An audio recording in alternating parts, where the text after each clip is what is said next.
Welcome to TG24 TV. నేను సుమలత.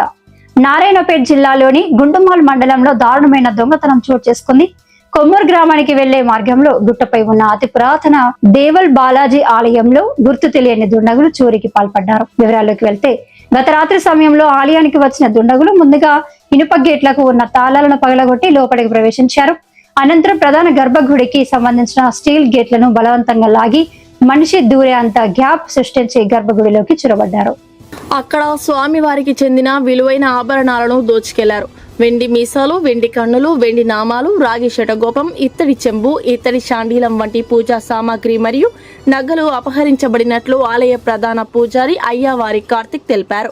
ఈ ఘటనను గమనించిన వెంటనే గ్రామ సర్పంచ్ మరియు పెద్దలకు సమాచారం అందించి కోస్గి పోలీస్ స్టేషన్లో ఫిర్యాదు చేసినట్లు ఆయన చెప్పారు.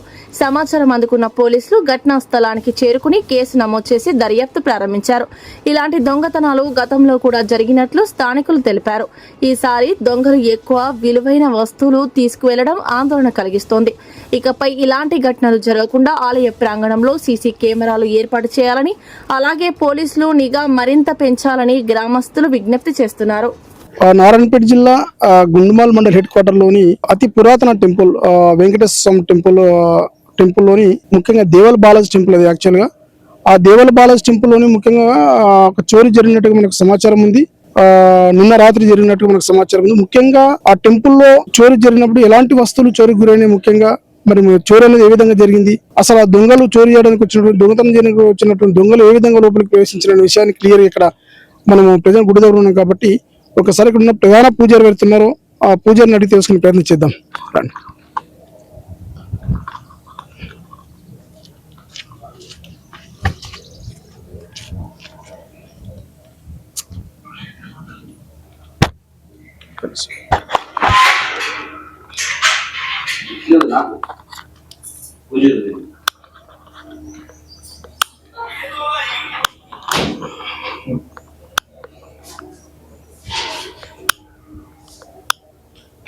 నమస్తే పూజారి గారు.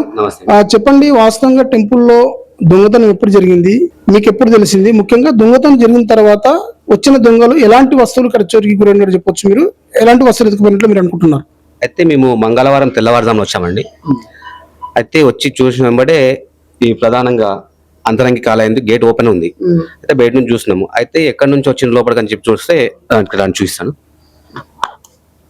ఆలయానికి ఈ పక్క ఉంది కదా ఈ గేటు, ఈ గేట్ ఉంది కాబట్టి ఈ గేట్ లాక్ ఎడగొట్టేశారు.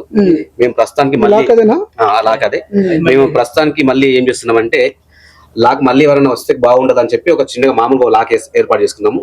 ఈ పక్క నుంచి వచ్చి ఈ అంతరంగిక ఆలయానికి సంబంధించిన గేట్ వితౌట్ లాక్ తీయకుండానే పట్టి గుంజడం జరిగింది.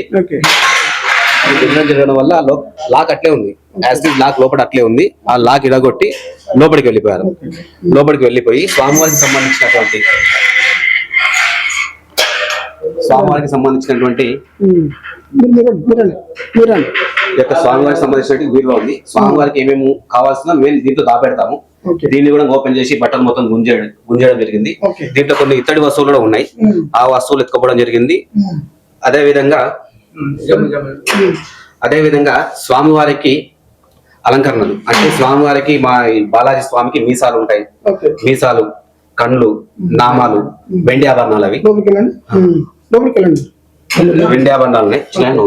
చూపించండి ప్రధానంగా సార్, ఎలాంటి వస్తువులు ఎక్కడెక్కడ చూపించడం సార్? చక్రాలు, కిరీటము, ఇక ఉండేటటువంటి కళ్ళు, మీసాలు, నామాలు. ఎందుకంటే బాలాజీ స్వామి అంటే మీసాలతో కూడుకున్నటువంటి స్వామివారి అన్నట్టు. ఆ విధంగా ఇటువంటి పెద్ద సామానము, షటగోపము, షటారి, ఇతడి షటారి, పెద్ద గంట. అదే విధంగా ఇక్కడ ఉండే దీపం సేవలు తీసుకోకుండా ఇక్కడ ఉండేటటువంటి ఎక్కడ తెలియకుండా. అదే విధంగా స్వామివారికి నిత్యంగా ఆభరణాలు ఉంటాయి. ఏదంటే మన శంఖ చక్రాలు, అభయస్తాలు, కంఠహస్తము, పాదాలు అవన్నీ ఎత్తుకోవడం జరిగింది. ఆ ఇత్తడి యొక్క ఆభరణాలకి దగ్గర 17 నుంచి 18 వేల మధ్యలో ఉంటాయి. అదే విధంగా ఈ 3 తులాల వరకు ఉండే మీసాలు, కండ్లు గాని, నామాలు గాని, అదే విధంగా ఇత్తడి చెంబు, షటారి, స్టాండిలాలు మొత్తం కలిసి ఒక 25 నుంచి 30 వేల మధ్యలో వరకు ఉంటాయి. ఈ మధ్య నిన్న సాయంత్రం వెళ్లి కోస్గి పోలీస్ స్టేషన్ లో రిపోర్ట్ కూడా ఇచ్చాము. సార్ ఎస్ఐ సార్ గారు ఏమైనా స్పందించి దొంగల్ని పట్టుకుంటే బాగుంటుందని చెప్పింది. ఇదే విధంగా ఇక్కడ ఇదే విధంగా నిత్యం వివిధవుతుంది. ఖచ్చితంగా రక్షణ లేకుండా పోవడం ఒకటి. ముఖ్యంగా ఈ చోరు అనేది ఫస్ట్ టైం జరిగింది అనుకోవాలి, గతంలో చోరు జరిగినట్టుగా ఉంది. గతంలో దగ్గర ఒక 40 సంవత్సరాల కిందట ఇక్కడ గుప్త నిధులు ఉన్నాయని చెప్పి తొవ్వి స్వామివారి పాత విగ్రహం దొబ్బేసి కింద పడగొట్టిపోయిండు. అది భిన్నమైన తర్వాత మళ్ళీ కొత్త విగ్రహం పెట్టుకున్నాం. కొత్త విగ్రహం పెట్టుకున్న తర్వాత చిన్న దొంగతనాలు అయ్యేటివి, అంటే హుండీ దులుపుకొని సుమారుగా ఇప్పుడు చిన్న దొంగతనాలు కానివ్వండి ఎన్నిసార్లు కావచ్చు? దగ్గర ఈ కొత్త స్వామివారిని పెట్టుకున్నాక దగ్గర 8-9 సార్లు కూడా అయింది. మరి 8-9 సార్లు దొంగతనం జరిగినప్పుడు కనీసం సీసీ కెమెరా పెట్టి ఆలోచన చేయలేదా?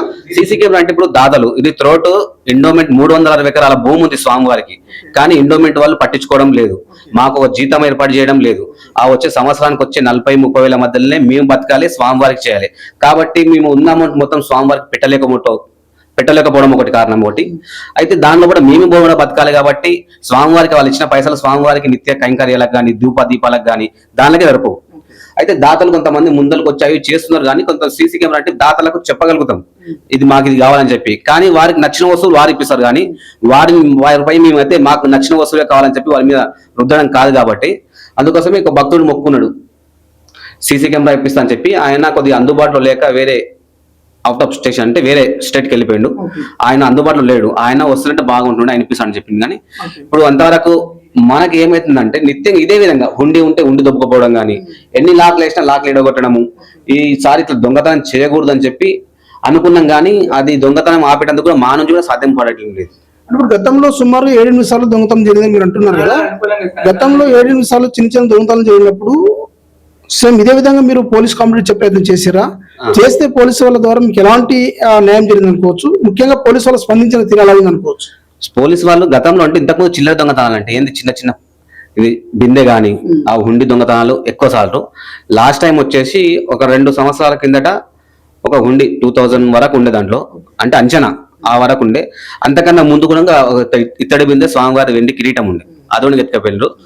అయితే ఒకసారి స్టేషన్ కు కంప్లైంట్ ఇచ్చినాం 2 years బ్యాక్ 2003 ఆ టైంలో కూడా ఇస్తే పోలీసులు వాళ్ళు బాగానే రిసీవ్ చేసుకున్నారు. ఎస్ఐ సార్ కూడా చెక్ చేసిండు, ఒక సీసీ కెమెరా ఏర్పాటు చేసుకుంటే బాగుంటుంది అన్న మాట కూడా చెప్పిండు, సలహా ఇచ్చిండు.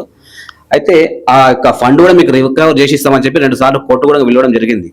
అది రికవర్ అయిందో కానీ దొంగ దొరకలేదో తెలియదు, పిలవడం అయితే జరిగింది. ఒకసారి మేము పోయినాం, 2వ సారి అయితే పోలేము. అయితే మళ్ళీ ఈ రోజు ఈ విధంగా జరిగింది.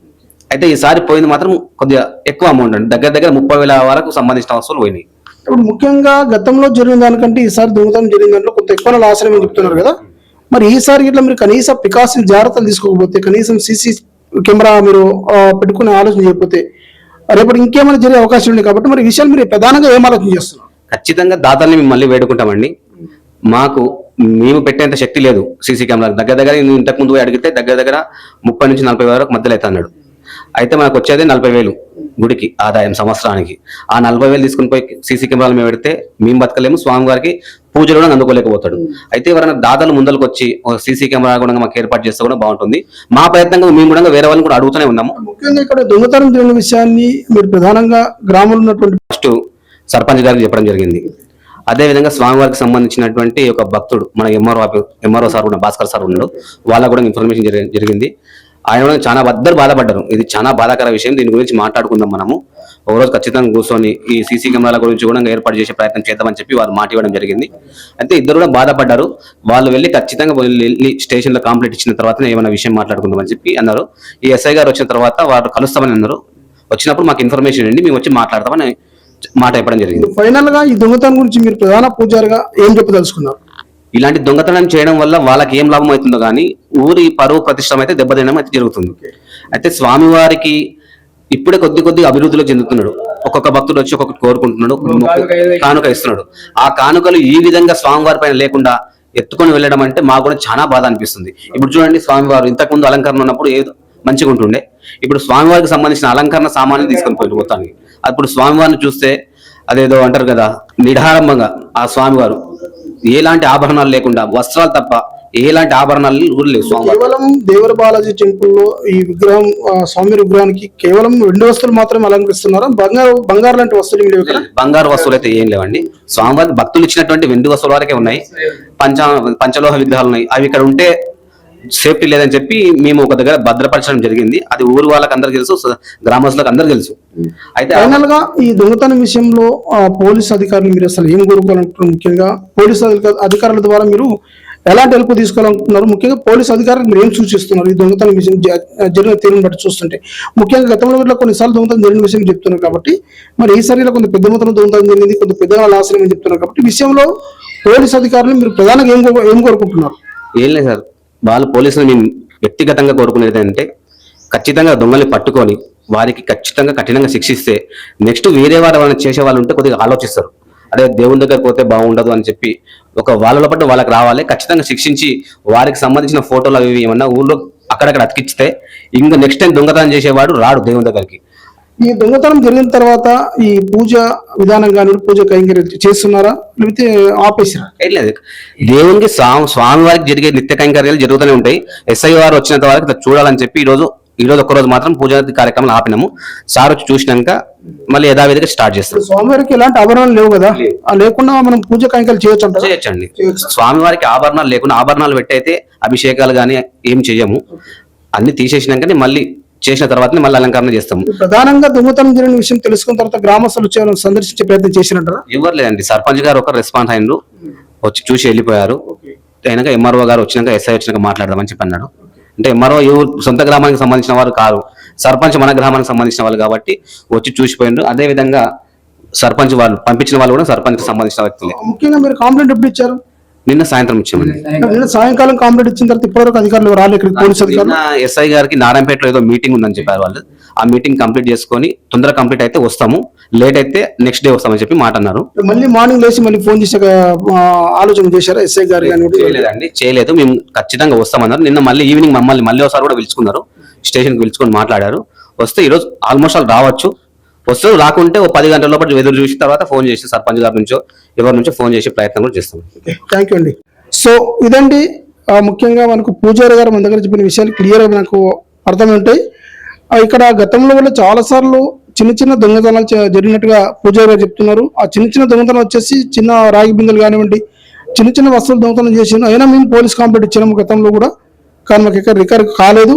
ఈసారి మాత్రం కొంత పెద్ద మొత్తంలోనే లాస్ అయినామని చెప్పి పూజారి గారు క్లియర్ చెప్తున్నారు. ఎందుకంటే గతంలో ఒక సామాన్ చోరీకి గురైతే ఈసారి సుమారుగా 30-40 వేల విలువగల సామాన్లు చోరీకి గురైనట్టుగా పూజారి చెప్తున్నారు. కాబట్టి ఇటు విషయాలు ముఖ్యంగా గ్రామస్తులు, అదేవిధంగా ఈ గ్రామాల సంబంధించిన కొంత పొలిటికల్ లీడర్స్ ఎవరుతున్నారో, అదేవిధంగా ఎంప్లాయీస్ ఎవరైతున్నారో, ముఖ్యంగా ఈ యొక్క టెంపుల్ యొక్క పరిరక్షణలో భాగంగా ఆ టెంపుల్ ఉన్నటువంటి ముఖ్యమైన ఆభరణాలు కానివ్వండి, తర్వాత అదేవిధంగా ఎక్విప్మెంట్స్ ఏవైతున్నాయో వీటన్నిటిని కాపాడే దాంట్లో భాగంగా రెగ్యులర్గా ఉండాలంటే కాని పని. కాబట్టి ఎవరైతే దొంగతనానికి వచ్చి ఈ విధంగా దొంగతనం చేసే వాళ్ళ విషయంలో క్లియర్గా కాపాడుకోవాలనుకుంటే క్లియర్గా అక్కడ ఉన్న లోకల్ ఉన్నటువంటి పెద్దవాళ్ళు ఎవరుతున్నారో టీచర్స్ కానివ్వండి, అదేవిధంగా రాజకీయ నాయకులు కానివ్వండి, పెద్దవాళ్ళు కానివ్వండి, ఖచ్చితంగా సీసీ కెమెరాలు ఇక్కడ ఏర్పాటు చేయడానికి ముందుకొచ్చి అక్కడ పూజారి గారు సహకరించి ఖచ్చితంగా దాతలకు ముందుకొచ్చి సీసీ కెమెరాలు ఇప్పించాలని చెప్పేసి ముఖ్యంగా TG24 నుంచి నేను ప్రత్యేకంగా విజ్ఞప్తి చేస్తున్నాను. అదేవిధంగా ఈ విషయంలో దొంగతనాలు తరచూ జరుగుతున్నాయి కాబట్టి ఇటు విషయంలో పోలీస్ అధికారులు ప్రత్యేకమైన నిఘా ఉంచి ఇక్కడ దొంగతనాల నుంచి కాపాడాలని చెప్పి కోరుకుంటూ బాలరాజ్. హాయ్ అండి, నేను మీ Satyasri. Please do subscribe TG24 TV.